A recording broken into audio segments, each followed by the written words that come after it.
नमस्कार. शासकीय नोकरीमध्ये बऱ्याच वेळा माझे प्रमोशन व पदोन्नती आहे ते मला मिळालेच पाहिजे असे म्हणून शासकीय कर्मचारी हे हक्कासाठी भांडत असतात.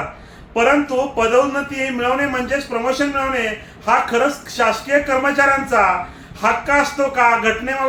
घटनेमध्ये त्याबाबत काही तरतूद आहे का? याबाबत आपण आजच्या व्हिडिओमध्ये पाहणार आहोत. तसेच सर्वोच्च न्यायालयाने नुकताच दिलेल्या निकालामध्ये त्याबाबत काय सांगितले आहे हे देखील आपण आजच्या व्हिडिओमध्ये पाहणार आहोत.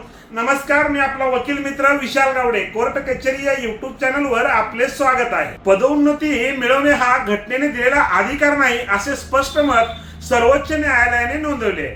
सरकारी नोकरदारांना पदोन्नती देण्यासंदर्भात राजघटनेत कोणताही उल्लेख करण्यात आलेला नाही, कारण संविधानात पदोन्नतीबाबत कोणताही उल्लेख नाही.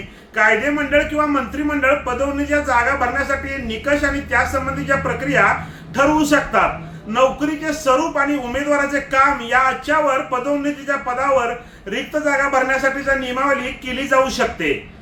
तसेच पदोन्नतीच्या स्वीकारलेले धोरण हे सक्षम उमेदवारासाठी योग्य आहे किंवा नाही पुनरावलोकन न्यायालयाने करू शकत नाही असे सर्वोच्च न्यायालयाने स्पष्टपणे म्हटलेले आहे.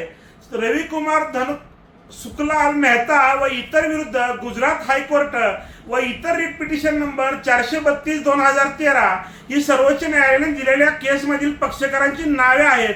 व्हिडिओ आवडल्यास व्हिडिओला शेअर करा, कोर्ट कचेरी या युट्यूब चॅनलला सबस्क्राईब करा व कोर्ट कचेरी ऑफिशियल इंस्टा व फेसबुक पेजला फॉलो करा. धन्यवाद.